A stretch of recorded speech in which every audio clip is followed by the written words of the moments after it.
Welcome to this edition of Market Mantra, in which we give you a complete update on the economic, business and stock market news of the day. I'm Arjun Chaudhary and with me is my co-anchor in Hindi, Manoj Pathak. नमस्कार, market मंत्र के ताजा अंक में आपका स्वागत है। आधे घंटे के इस कार्यक्रम में हमेशा की तरह हम देश और दुनिया की चुनी हुई कारोबारी, आर्थिक और शेयर बाजार से संबंधित ताजा खबरों को लेकर हाजिर हैं। हमारे साथ खबरों पर चर्चा के लिए ऑनलाइन आमंत्रित हैं देश के जाने माने वरिष्ठ आर्थिक पत्रकार पुनीत जैन। पुनीत जी नमस्कार, कार्यक्रम में आपका स्वागत है। धन्यवाद मनोज जी। आइए शुरुआत करते हैं अंग्रेजी में हेडलाइन से, जिसे लेकर मौजूद हैं Arjun Chaudhary. Domestic stock indices declined more than 1% amid negative global cues. Sensex falls below 57,200 points. Nifty slips below 17,200. Rupee weakens by 32 paise against the US dollar. And Brent crude oil prices plunged to hover around $106 per barrel. अंतर्राष्ट्रीय बाजारों से मिले कमजोरी के संकेतों पर घरेलू share बाजार में गिरावट, प्रमुख सूचकांक 1% से अधिक घाटे में रहे। सेंसेक्स 57,200 के नीचे फिसला, निफ्टी 17,200 से नीचे दर्ज हुआ। $1 की तुलना में रुपया 32 पैसे हुआ कमजोर और अंतर्राष्ट्रीय बाजार में ब्रेंट कच्चे तेल का मूल्य घटकर $106 प्रति बैरल के आसपास आया।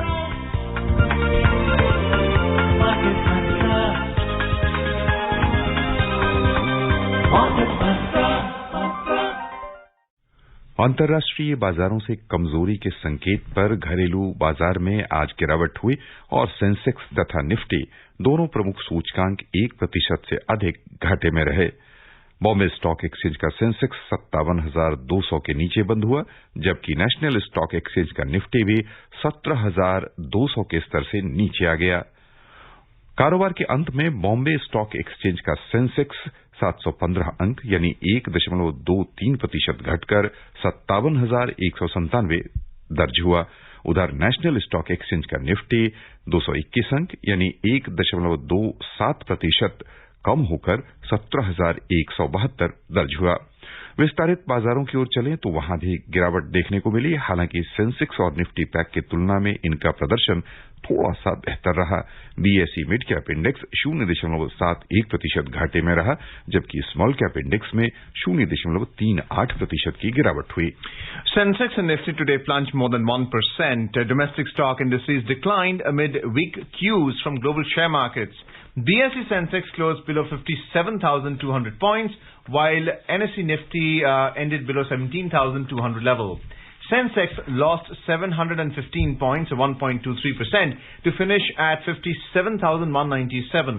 Nifty also tumbled to 21 points, 1.27%, to settle at 17,172. In the broader market at the BSE, the mid-cap index fell by 0.71%, while the small-cap index ended 0.38% down. In the Sensex pack, 6 companies logged gains while 24 declined. Mahindra & Mahindra was the top gainer as it added 1%, followed by Bharti Airtel, which gained 0.5%. Maruti climbed 0.4% and Asian Paints added 0.3%. On the other hand, the State Bank of India and Hindustan Unilever both lost the most as it fell 3.1% each. IndusInd Bank and Dr. Reddy's Laboratories both slipped 2.9% each. In sectoral indices at the Bombay Stock Exchange, all the stocks witnessed losses. Bankex and Metal Index both plunged 2.2% each, and Finance tumbled 1.7%. Healthcare Index closed 1.6% down.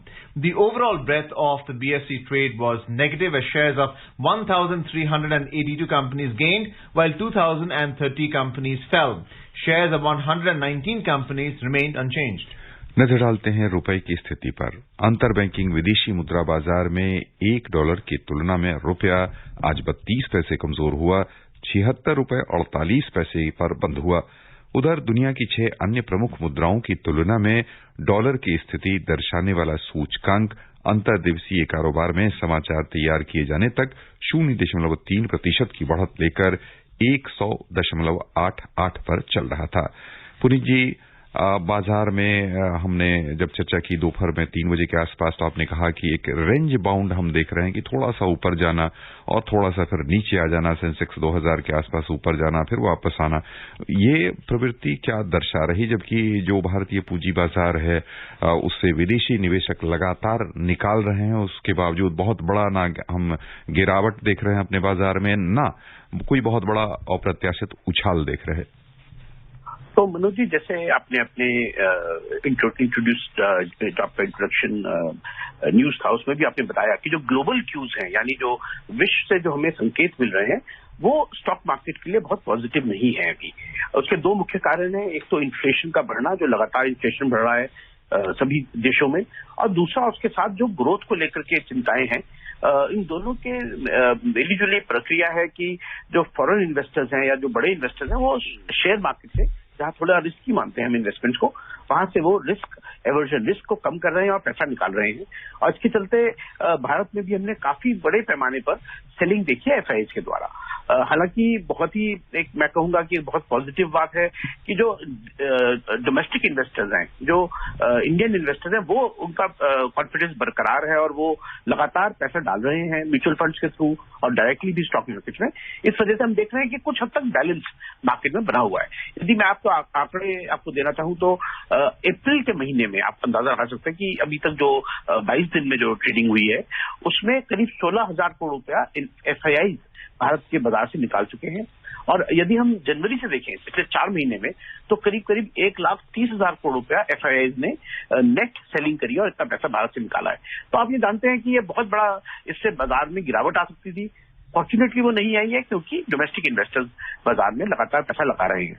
देखिए, short term में तो definitely stock market में बहुत concerns हैं, बहुत चिंताएं हैं, क्योंकि अगर इंटरेस्ट रेट बढ़ते हैं अमेरिका में और भारत में भी ये बात आ रही है कि इंटरेस्ट रेट थोड़े बढ़ाने पड़ेंगे, तो कुछ हद तक जो इकोनॉमिक ग्रोथ है, कंपनियों की जो अर्निंग्स है, वो अफेक्ट होंगी। वहां पर हम देखेंगे कि नेक्स्ट 6 मंथ्स टू 1 ईयर वहां पर उनकी अर्निंग्स ग्रोथ जो है वो कम होगी। लेकिन मुझे लगता है कि कुछ हद तक डोमेस्टिक इन्वेस्टर कॉन्फिडेंस जो लॉन्ग टर्म इंडिया स्टोरी है उसमें बना हुआ है, और हमें लगता है कि आने वाले टाइम में 2 या 3 वर्षों में भारत की अर्थव्यवस्था बहुत अच्छी हो जाएगी, बहुत अच्छी ग्रोथ भी होगी। और यही मुझे लगता है मिला जुला करके जो पॉजिटिविटी का कारण है, और इसी वजह से बाजार रेंज बाउंड है। कभी ऊपर नीचे अगर शेयर सस्ते हो जाते हैं तो डोमेस्टिक इन्वेस्टर्स उसमें निवेश करने आ जाते हैं, और ऊपर जाते हैं तो फॉरेन इन्वेस्टर्स में सेलिंग कर रहे हैं।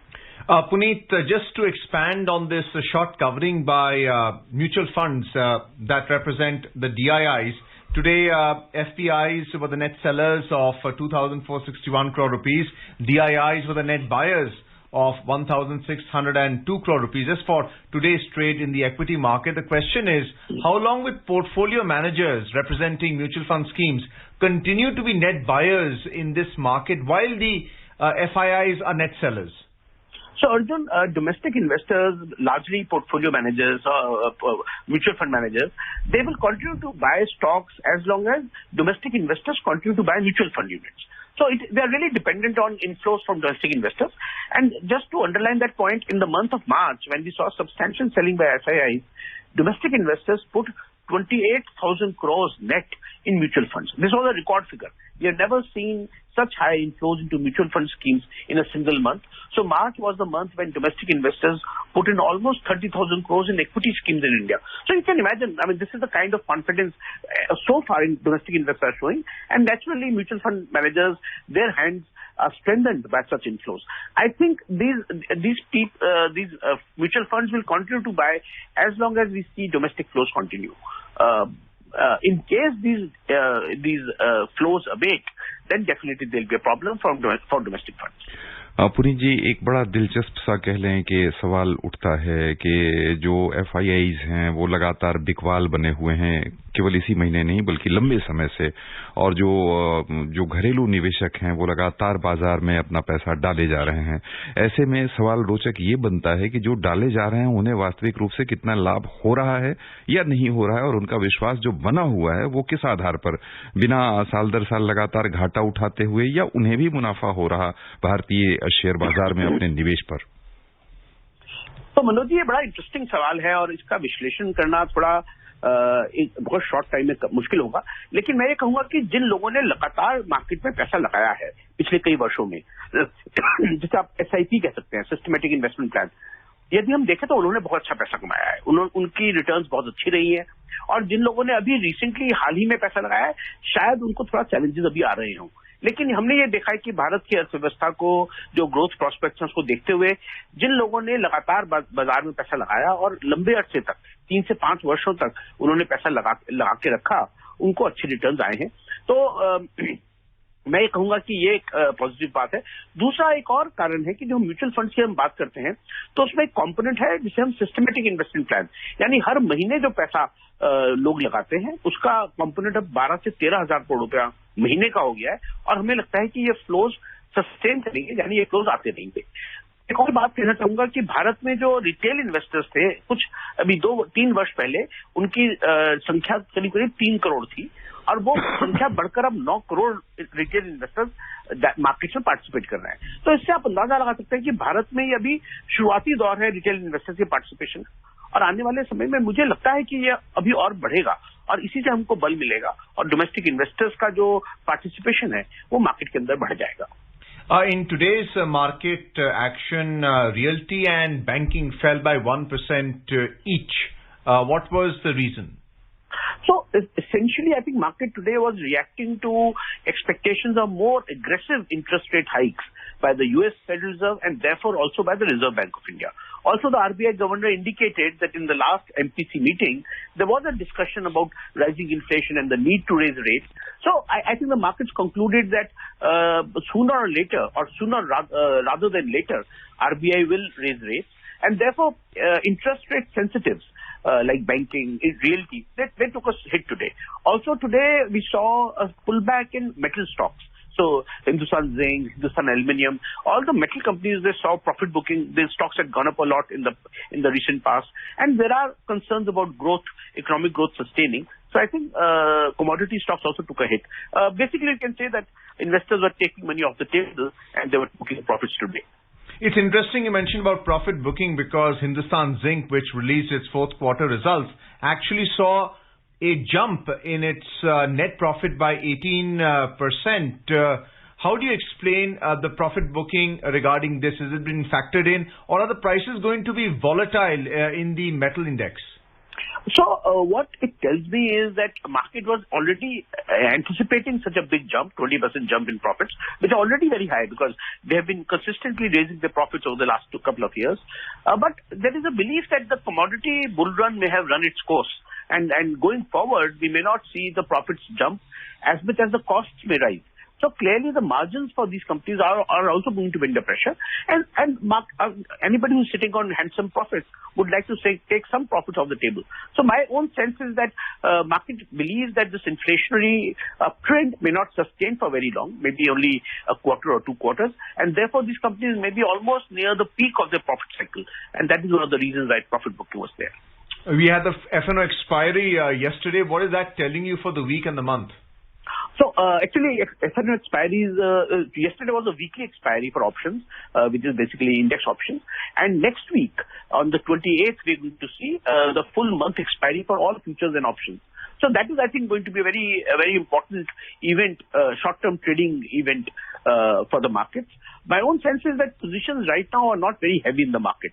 Last month after March expiry, the markets, they started off on a good note, but I don't think a lot of bull positions have been built, and people are cautious, and it may not be very disruptive, I would say, towards the close of expiry. Puneet जी, हम आपका ध्यान रुपए की ओर आकृष्ट करना चाहेंगे। आज ये 32 पैसे कमजोर हुआ है, 76 रुपए 48 पैसे पर बंद हुआ है। जिस हिसाब से तेल के दाम फिर से अब घटने लगे हैं, उसे ध्यान में रखते हुए और साथ ही डॉलर लगातार मजबूत हो रहा दुनिया की सभी प्रमुख मुद्राओं की तुलना में, क्या आसार हैं रुपए के आने वाले दिनों में? मनोज जी, ये काफी मुश्किल सवाल इसलिए है कि बहुत सारे फैक्टर्स इस वक्त रुपए के ऊपर दबाव डाल रहे हैं।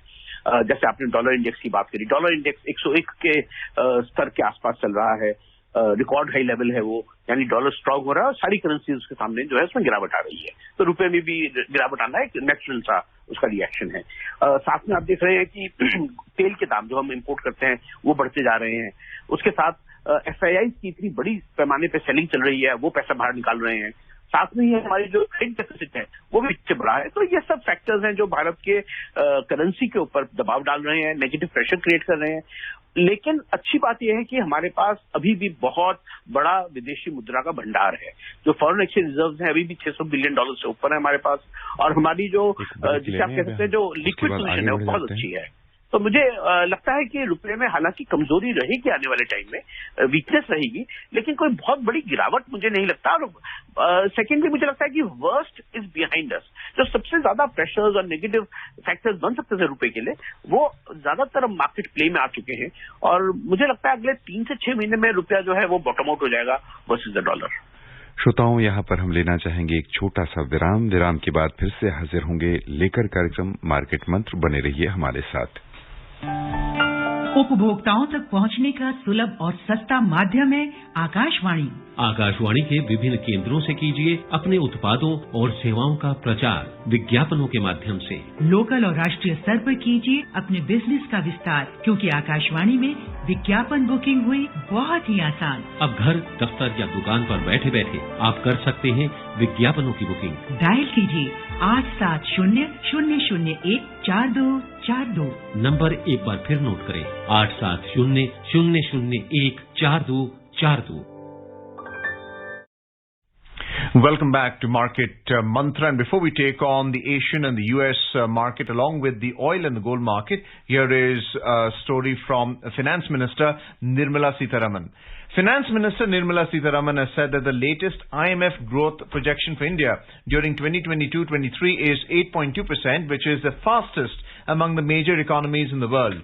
Addressing the plenary meeting of the International Monetary and Financial Committee of the IMF in Washington, D.C. yesterday, Mrs. Sitharaman said India has continued to implement key structural reforms aimed at enhancing productivity and employment.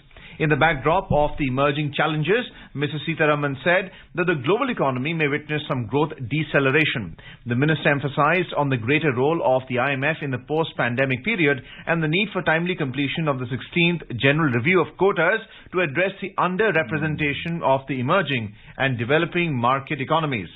During the meeting, Mrs. Sitharaman also emphasized the importance of the multilateral approach to combat climate change and the importance of transfer of climate finance and low-cost technologies from developed to developing countries. Finance Minister Nirmala Sitharaman met the chief executive officers of Accenture, Deloitte, FedEx and MasterCard in Washington, D.C. today. जैसा कि आपने जाना, वित्त मंत्री निर्मला सीतारमन ने आज Washington DC में Accenture, Deloitte, FedEx और मास्टरकार्ड के मुख्य कार्यकारी अधिकारियों से मुलाकात की है। इस मुलाकात के दौरान उन्होंने भारत में अनुसंधान और विकास केंद्र स्थापित करने, प्रतिभाओं को प्रशिक्षित करने, छोटे व्यवसायों के प्रशिक्षण और डिजिटलीकरण, जलवायु कार्रवाई और वित्तीय समावेशन सहित कई मुद्दों पर चर्चा की। सुश्री सीतारमन के साथ बैठक के दौरान एक्सेंचर की मुख्य कार्यकारी अधिकारी जूली स्वीट ने कहा कि उनकी कंपनी भारत में अपनी भागीदारी बढ़ा रही है। उन्होंने ये भी बताया कि भारत में उनके कार्यबल में 47% महिलाएं शामिल हैं। सुश्री सीतारमन ने डेलॉइट के सीईओ पुनीत रंजन से भी मुलाकात की और भारत के कोयम्बटूर तथा भुवनेश्वर जैसे छोटे शहरों में डेलॉइट के संचालन का विस्तार करने जैसे मुद्दों पर चर्चा की। बैठक के दौरान फेडेक्स के अध्यक्ष राज सुब्रमण्यम ने पीएम गति शक्ति मास्टर प्लान के माध्यम से भारत सरकार के विकास केंद्रित प्रयासों का समर्थन किया। मास्टरकार्ड के सीईओ ने बताया कि मास्टरकार्ड ने भारत में विशाल डेटा केंद्र स्थापित किए हैं और ये छोटे व्यवसायों के प्रशिक्षण और डिजिटलीकरण पर केंद्रित है। सुश्री सीतारमन ने विदेश और स्वदेशी प्रौद्योगिकी संस्थानों के माध्यम से महिलाओं और छोटे उद्योगों पर ध्यान केंद्रित करते हुए डिजिटल वित्तीय समावेशन के लिए सरकार की प्रतिबद्धता के बारे में बातें की। What is your take on climate finance and the transfer of low-cost technologies from the developed to the developing countries in this day and age? And there is also the pandemic around the corner when it comes to pharmaceutical-based technology being transferred, the IP technology. So Arjun, the whole world is concerned about climate change and the zero emission norms which are to be implemented. It's a very expensive goal to achieve. So for rich countries it is easy. They have the capital, they have the resources to do it. But for developing countries, if they go after, they chase the climate change goals, hurt their human development goals, because there is widespread poverty in developing countries, and then they need a lot of capital. Now they cannot access capital at high costs. It will kill the economy. So I think this whole debate about implementing climate change regulations without transferring enough capital to developing countries is not going to work. Therefore, I think the finance minister has very rightly and actually underlined the need for providing capital at appropriate cost to countries like India, so that we can embrace the climate change regulations very easily and without pain. Puri जी, दुनिया भर में कह लें कि green energy पर चर्चा चल रही है। हम भारत के संदर्भ में समझना चाहेंगे कि जो हरित ऊर्जा है उसमें हमारी कहां तक पहुंच हुई है। हाल ही में एक हरित कह लें कि ग्रीन एनर्जी वाहन का प्रदर्शन भी किया गया। कुल मिलाकर कहां अभी हम यानी ठहर रहे हैं और क्या संभावनाएं हैं इस दिशा में? तो मनोज जी, ग्रीन एनर्जी की जब बात करते हैं तो भारत ने बहुत बड़े पैमाने पर जो रिन्यूएबल एनर्जी है, विंड एनर्जी और सोलर एनर्जी में हमने काफी बढ़त हासिल करी है। लेकिन देखिए, भारत की जरूरतें बहुत ज्यादा हैं और वो सारी जरूरतें सिर्फ ग्रीन एनर्जी या रिन्यूएबल एनर्जी से पूरी नहीं हो सकती, और यदि हम उस पर जोर देंगे तो हमारा जो इकोनॉमिक ग्रोथ है वो कॉम्प्रोमाइज हो जाएगी। तो मुझे लगता है कि कुछ हद तक हमें कुछ बैलेंस्ड अप्रोच लेनी होगी। एक बात मैं कहना चाहूंगा कि टेक्नोलॉजिकली भारत में बहुत अच्छी डेवलपमेंट्स हो रही हैं, और खासतौर से जो हम ग्रीन हाइड्रोजन की बात करते हैं, ग्रीन हाइड्रोजन एक ऐसा एरिया है जहां पर भारत विश्व का नेता और वर्ल्ड लीडरशिप ले सकता है। ऑलरेडी बहुत बड़ी बड़ी निजी कंपनियां हैं, जो प्राइवेट सेक्टर कंपनीज हैं, जो इस क्षेत्र में काम कर रही हैं, और मुझे लगता है कि आने वाले 5 से 10 वर्षों में ग्रीन हाइड्रोजन का रोल भारत में बहुत बढ़ेगा। साथ में जो हमारी ऑयल के ऊपर डिपेंडेंस है, क्रूड ऑयल का हम पैसा भी खर्च करते हैं, पोल्यूशन भी सफर करते हैं, वो हमारी एक जरूरत कम होगी क्रूड ऑयल की। तो definitely scope for India is very substantial. चीन इसमें काफी आगे बढ़ चुका है इस एरिया में। जरूरत है भारत को भी आगे बढ़ने की, और मुझे लगता है पूरे विश्व से, जैसे हमने पहले बात करा, उसके लिए कैपिटल एट लो कॉस्ट वो बहुत जरूरी है हमारे निवेश के लिए। पुरी जी, हम आपका ध्यान जो दुनिया की यानी आर्थिक स्थिति है, आर्थिक प्रगति की दिशा है, उस ओर आकृष्ट करना चाहेंगे और समझना चाहेंगे कि कोविड का जिस हिसाब से फिर से उभार देखा गया है, खासतौर से चीन में या अन्य स्थानों में या कुछ हद तक अपने देश में भी, उसमें हमारी स्थिति क्या है और हमारे लिए आसार कैसे उभरते नजर आ रहे हैं? तो मनोज जी, हम जो देख रहे हैं कि कोविड की सिचुएशन, तो नंबर्स डेफिनेटली यूरोप में पहले भी बढ़ रहे थे, अभी भी बढ़ रहे हैं। दूसरे कई देशों में, ऑस्ट्रेलिया, न्यूजीलैंड, ताइवान, चाइना, जहां पे कोविड का बहुत ज्यादा असर नहीं था, वहां भी असर आ रहा है। फॉर्चुनेटली जो अभी कोविड के केसेस, चाइना को छोड़ दीजिए, बिकॉज चाइना में एक अलग ही मुहिम, अलग ही उनकी कैंपेन है, वो हम समझना मुश्किल है, क्योंकि वहां पर लॉकडाउन है, वहां पर सप्लाई चेन्स बिल्कुल डिस्टर्ब हो गई है, और जीरो कोविड जो उनकी पॉलिसी है वो बहुत मुश्किल है अचीव करना, और इकोनॉमिक कॉस्ट बहुत ज्यादा है उसकी। लेकिन बाकी देशों में, यदि हम भारत को देखें या दूसरे देश देखें, वहां पर कोविड ने अब की बार इकोनॉमिक जो डैमेज है वो बहुत कम किया है, और गवर्नमेंट जो है वो they have a new policy, क्या यू लिव विद कोविड। हम कोविड के साथ जीना सीख रहे हैं, कोविड के साथ साथ हम जो इकोनॉमिक हेल्थ है लोगों की वो भी बताना चाहते हैं। तो मुझे लगता है कि हमने एक सही बैलेंस्ड अप्रोच कोविड की तरफ ली है, और आने वाले टाइम में कोविड, मुझे लगता है कि अगले 2 या 3 महीनों के बाद शायद कोविड का कोई बहुत बड़ा असर इकोनॉमिक सिचुएशन पे नहीं रह जाएगा। चाइना की बात अलग है, चाइना में अभी हम जो पॉलिसीज देख रहे हैं वो बहुत डिस्ट्रप्टिव हैं, और मुझे नहीं पता कि वो क्या उनकी सोच है, लेकिन definitely right now China is a big drag on the global economy. आइए चलें वैश्विक बाजारों की ओर। चीन की मुद्रा युआन में कमजोरी तथा आर्थिक गति में गिरावट होने की आशंका से एशियाई शेयर बाजार आज प्रभावित हुए हैं। इसके अलावा अमेरिका में आक्रामक तरीके से ब्याज दर में बढ़ोतरी की संभावनाओं का असर भी निवेशकों पर देखा गया। एशियाई बाजारों में ध्यान दें तो चीन और सिंगापुर को छोड़ अन्य स्थानों पर गिरावट देखने को मिली। निवेशकों की सक्रिय भागीदारी से चीन का शंघाई कंपोजिट इंडेक्स 0.2% लाभ में रहा। सिंगापुर का स्ट्रीट्स टाइम्स इंडेक्स 0.4% लाभ के साथ बंद हुआ। निवेशकों की बिकवाली से जापान का निक्केई 225 सूचकांक 1.6% घाटे में रहा। दक्षिण कोरिया के कोस्पी में 0.9% की गिरावट हुई। हांगकांग का हैंग सेंग 0.2% नीचे आ गया। यूरोपीय शेयर बाजार की ओर रुख करें तो समाचार तैयार किए जाने तक वहां भी बिकवाली चल रही थी। अंतर्दिवसीय कारोबार में लंदन का FTSE 100 0.8% घाटे में था। फ्रांस के CAC 40 में 1.5% की गिरावट थी। जर्मनी का डेक्स 1.8% घाटे के साथ कारोबार कर रहा था।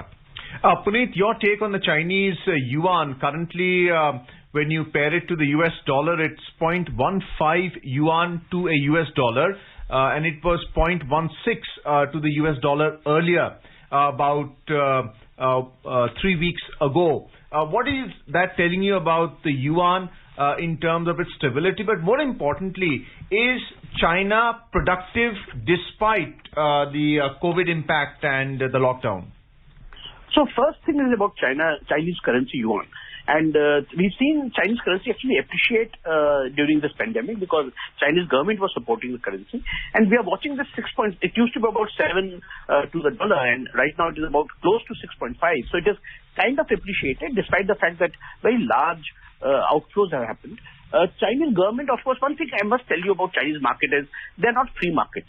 Government of China intervenes very heavily in all markets, including stock markets. In fact, yesterday itself, Chinese government had made an appeal to investors to start investing in stocks. So you can imagine, you imagine the Prime Minister of India appealing to investors to put more money into stock markets. And that is the kind of governance they have. But even having said that, Chinese, of course, are following a very unconventional policy. Now lowering interest rates, they're increasing liquidity, which is contrary to the global trend, because they want to support the economic growth, and yet their policies on COVID are restricting economic growth. So China is a puzzle. I would say I have no clear take on what China is doing because they seem to have policies which go in opposite directions. But all we can say is that Chinese economic growth is definitely under pressure, and Chinese government is probably concerned about it, but they don't seem to have clarity on how to go about it. So China continues to be a puzzle for us. Well, let's have a look at how the U.S. Fed Reserve is reacting. The three major U.S. stock indices posted losses yesterday when oil gained as Fed Reserve Chairman Jerome Powell suggested the U.S. Central Bank would move aggressively to curb inflation. Powell said that a half-point interest rate increase will be on the table when the Fed meets in May, adding it would be appropriate to move a little more quickly. The Dow Jones Industrial Average Index fell 1.1%, the S&P 500 declined 1.5%, and the Nasdaq Composite tumbled 2.1%. Very, very briefly, what's your take on the Fed? Will it be 2% discount rate, and are they still continuing with asset purchases? So asset purchases have stopped now completely, and in fact now as they increase interest rates, we believe that by end of this year there will be at least 3.5 percentage point increases. So they'll clearly be closer to 2% by end of this year, maybe even higher. Right. And that is already reflected in higher bond yields in USA. Well, let's have a look at the action from the oil market now. In intraday trade, Brent crude was trading around $106.80 per barrel, while WTI crude prices were at $102.30 per barrel. आइए चलें सराफा बाजार। आज multi commodity exchange में सोने और चांदी की चमक फीकी पड़ गई। मल्टी कमोडिटी एक्सचेंज में जून अनुबंध वाला सोना 190 रुपए घटकर 52,225 रुपए प्रति 10 ग्राम पर आ गया। वहीं मई अनुबंध वाली चांदी 600 रुपए टूटकर 66,525 रुपए प्रति किलो पर रह गई। न्यूयॉर्क मर्केंटाइल एक्सचेंज में अंतर्दिवसीय कारोबार में सोना घटकर $1,935.60 प्रति औंस पर था। चांदी भी घटकर $24.40 प्रति औंस पर चल रही थी।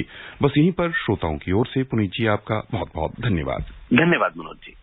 And before we close, a reminder of the headlines. Domestic stock indices declined more than 1% amid negative global cues. Sensex falls below 57,200 points.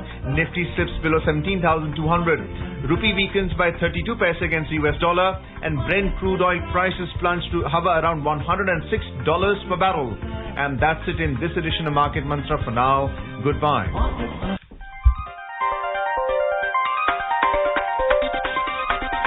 Market Mantra.